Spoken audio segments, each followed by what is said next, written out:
Friends, ఓం సత్యమో సావు, ఓం సత్యమో అండి.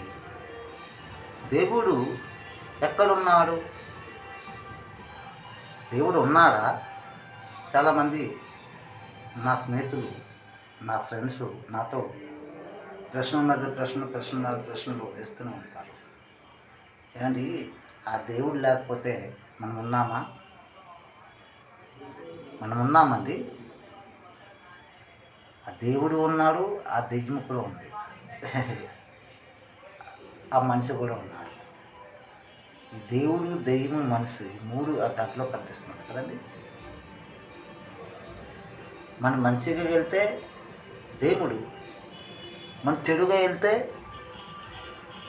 అది దెయ్యం రూపంగా దర్శనం చేస్తుంది. అవునా కదండి? అవునా కాదండి? ఈ సత్యమా అబద్ధమా?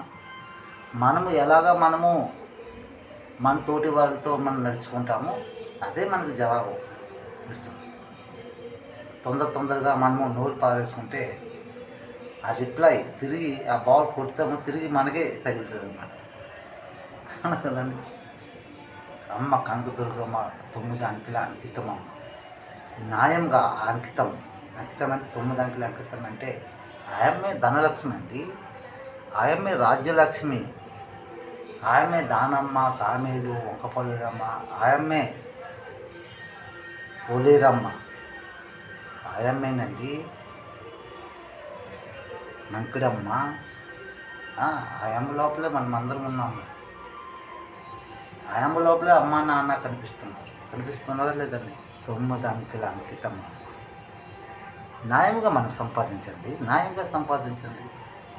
ఏడు బొంకు మాటలు అబద్ధాలు ఆడుకొని ఆల్దారి ఇద్దరు మనము డబ్బులు పీకేసుకొని ఏంటి మనం త్వరగా కోటీశ్వరులు అయిపోయి స్టైల్గా మనం చూపిస్తాము, కోటీశ్వరులు అయిపోయాము, చాలా బాగున్నాము. అంతే కాదు అది ఎప్పటికీ కాదండి.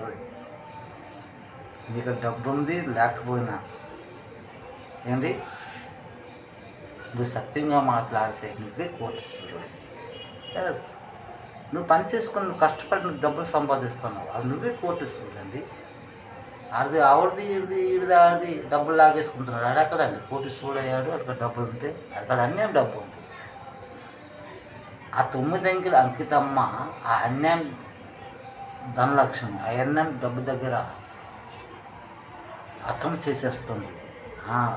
అది కాళీమాత రూప దర్శనం చేసేస్తుంది. ఇది సత్యమైన మాటలండి. ఓం సత్యము, ఓం